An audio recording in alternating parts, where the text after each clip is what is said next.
కాకినాడ జిల్లా కిర్లంపూడిలో మాజీ మంత్రి ముద్రగడ పద్మనాభంను మరియు ప్రతిపాడు వైఎస్ఆర్సీపీ అభ్యర్థి వరపుల సుబ్బారావును చిన్నశంకరంపూడి గ్రామం నుండి ఏపూరి శ్రీను ఆధ్వర్యంలో భారీగా తరలి వెళ్లి ముద్రగడ నివాసంలో పద్మనాభాన్ని మర్యాదపూర్వకంగా కలవడం జరిగింది. ఈ నెల 13వ తేదీన జరిగే అసెంబ్లీ ఎన్నికల్లో ప్రతిపాడు నియోజకవర్గం నుండి వైఎస్ఆర్ పార్టీ అభ్యర్థి వరపుల సుబ్బారావును గెలిపించాలని ముద్రగడ పద్మనాభం చెప్పడంతో ఈ రోజు ప్రతిపాడు నియోజకవర్గంలో పలు గ్రామాల నుండి వందలాదిగా తరలివచ్చిన కార్యకర్తలకు, అభిమానులకు ఫ్యాన్ గుర్తుపై ఓటు వేసి సుబ్బారావు గెలిపించాలని ముద్రగడ ప్రత్యేకంగా కోరడం జరిగింది. మీరు పిల్లల కోసం కష్టపడి ఆ కులం ఈ కులం కాదు, అన్ని కులాల వారు ఒక కులం చేయండి, అన్ని కులాల వారు ఒకే రకం అందరూ పెట్టకండి. పాడైపోతారు, మళ్ళీ పాడైపోతే మళ్ళీ తర్వాత మన బ్యాక్వర్డ్ లోన్ వస్తారు. ఒక రకమైన వ్యాపారం ఇద్దరు పెట్టచ్చండి, ఇద్దరు విడిగా కలిసి మొత్తం వద్దండి. నెట్లోకి వెళ్తే అన్నీ వచ్చాయి, సమాచారం అన్నీ వచ్చాయి సార్. ఆ సమాచారం చూసుకొని కాగితం తయారు చేయండి సార్. సబ్సిడీ రిలీజ్ చేద్దాం సార్. ప్లస్ బ్యాంకు మనం సులువుగా చెప్తే 5 నిమిషాలు సార్ బ్యాంకులో వారు పెద్ద పరిశ్రమ అవసరమైతే ముఖ్యమంత్రి గారు చెప్పిస్తారు.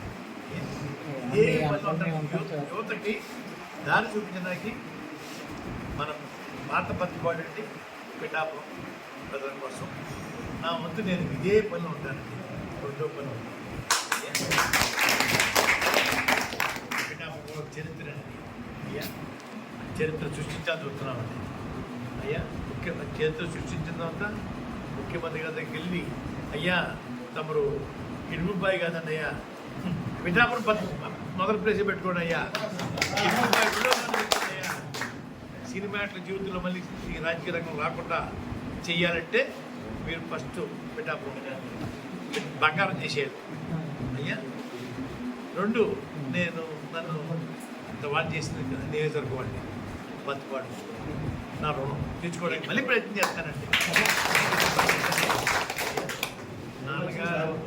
నాన్నగారు చనిపోతూ 4 మాటలు చెప్పారు సార్. మాట్లాడకు వచ్చి 5 నిమిషాలు ప్రాణం పొందక నీతిగా, నిజాయితీగా, ధైర్యంగా బతుకు, ఎవరికి అన్యాయం చేయదు. 4 మాటలు చెప్పారు సార్. ఈ రోజుకి ఏ పోషిస్తాను సార్, ఏ పోషిస్తాను సార్. భగవంతుడిని ఇచ్చి కోరుకునేది తప్పుడు సంపాదన మీద నాకు ఆశ కలగకుండా చేయి భగవంతుడని నాన్నగారు నిజాయితీగా బతుకున్నారు. చచ్చే తప్పు చేయండి సార్, ఏమైనా చేయండి సార్. నేను చాలా బాధలో ఉన్నా, కష్టాల్లో ఉన్నా, ఆ దృష్టి నాకు రాదండి.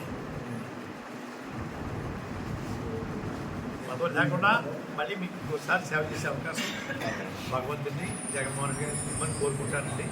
యువతకు మాత్రం పిఠాపురం, పత్తిపాడు, మన పాత పత్తిపాడికి అందరికీ దారి చూపించాక నిద్రపోనండి. మీరు ఉపయోగించుకోండి, పిల్లలు ప్రోత్సహించండి, పిల్లలు ప్రోత్సహించాలి. అయ్యా ఇతర పనులు చూసుకోండి.